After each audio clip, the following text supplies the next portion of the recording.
Welcome again to the Red 7 YouTube channel. I'm Nick Coons, and today I'm going to be focusing on backups. Something that most people don't do, everyone should do, and the focus today will be, or I guess the explanation of backups today will be on why to back up, how to back up, and what to back up.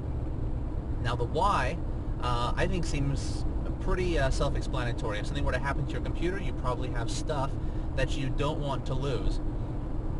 And it's very common for something that happens to the computer, either a hard drive failure, user error, virus infection, something, somehow the file gets deleted, corrupted, changed in some way that you didn't want it to be changed, and now you can never go back. So that's why you want a backup, so you can go back. Now, essentially, there are three types of hard drives.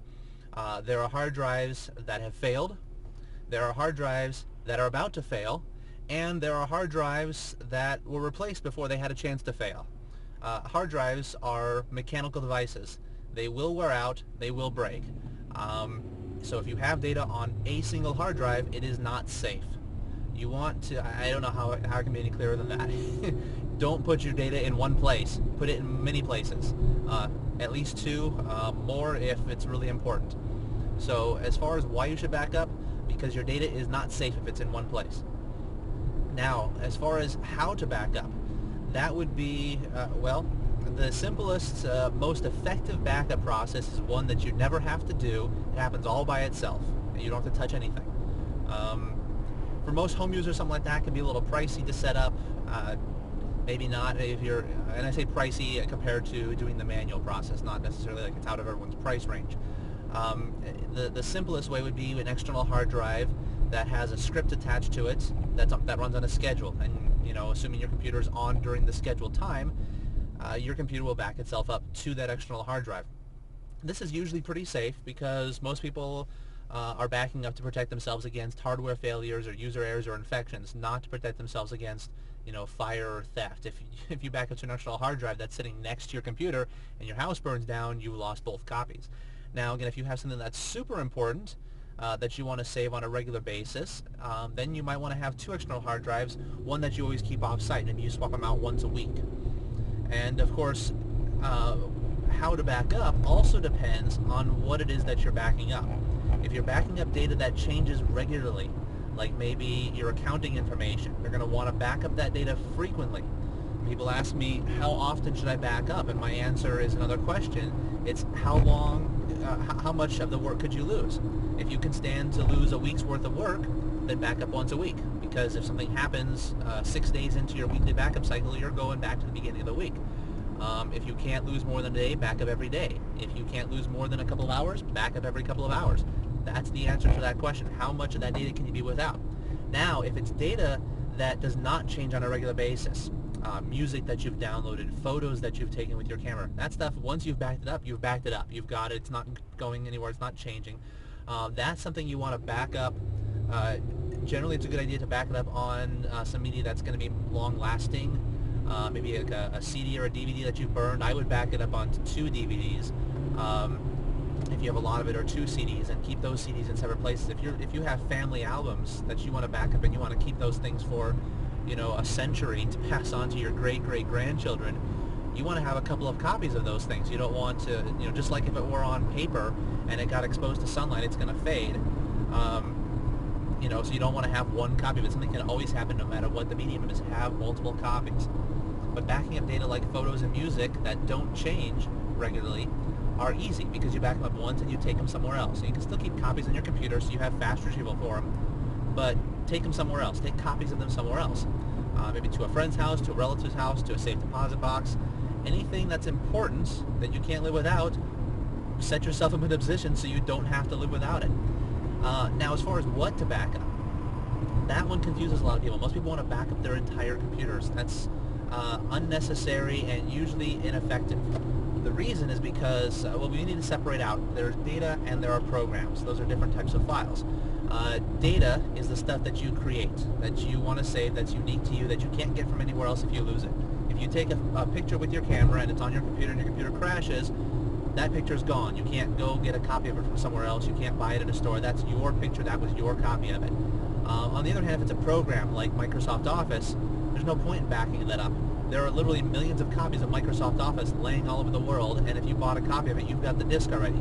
So you would just reinstall that. Same thing with all of your other programs. Programs do not need to be backed up, with rare exceptions. There are certain cases where you want to image the entire system, but for most people, what you want to do is back up just the data. You want to back up the documents that you created. You want to back up the pictures that you've taken. You want to back up maybe music that you've purchased so you don't have to go out and spend money on buying it again.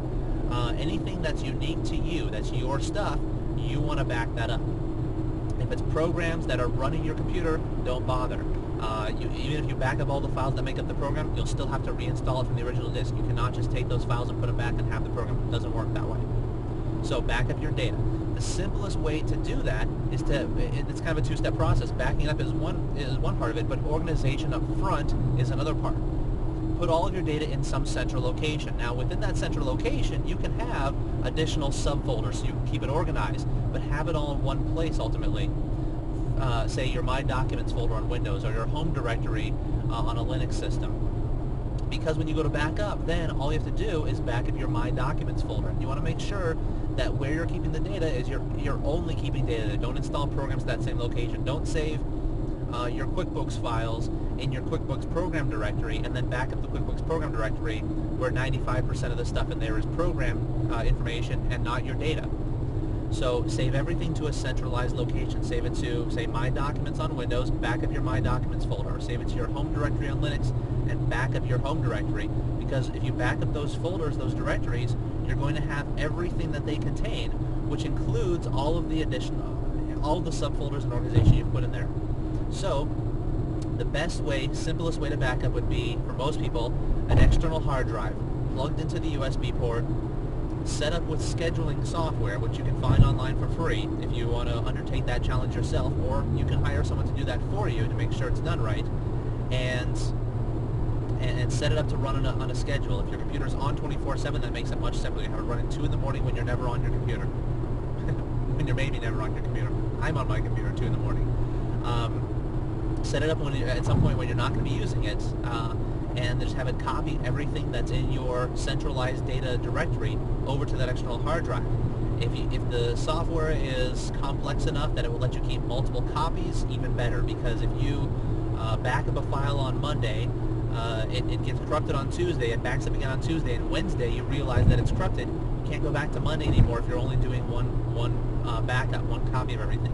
So multiple copies is a good way to go too if the software that you have lets you do that.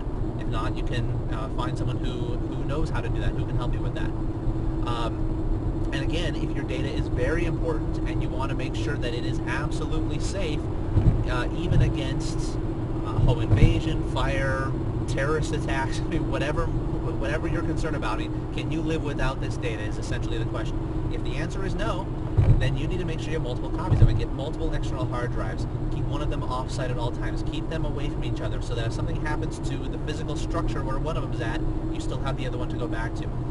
If you need assistance setting up something like this, your best bet in the Phoenix area is to call us, Red 7. We do this quite frequently. We set up very basic backups for home users. We set up very complex backups for businesses and anything in between. I mean, we can do something where we have just an external hard drive on a schedule backing up all of your data, or we can have a box remotely at your house backing up over the internet all of the information from your office, so that way your office is backed up.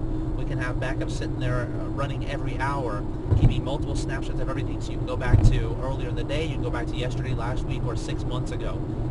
Whatever it is that you need, we can definitely help with something like that. For more information on how to contact us, you can visit red7linux.com. Go to the contact page, and there's information on how to, there's our phone numbers there, our web form to contact us, and also directions to both of our stores at Tempe and Mesa, and soon to be our Scottsdale store, which should be opening next month. As always, don't forget to check out our Facebook fan page, subscribe to these YouTube videos so that you're always notified when we've got something new to add. We hope to continue to keep providing something useful, so don't be shy about adding to the comments if you have any suggestions for future videos or have any other questions or suggestions on what you'd like to see later on. Thanks for tuning in.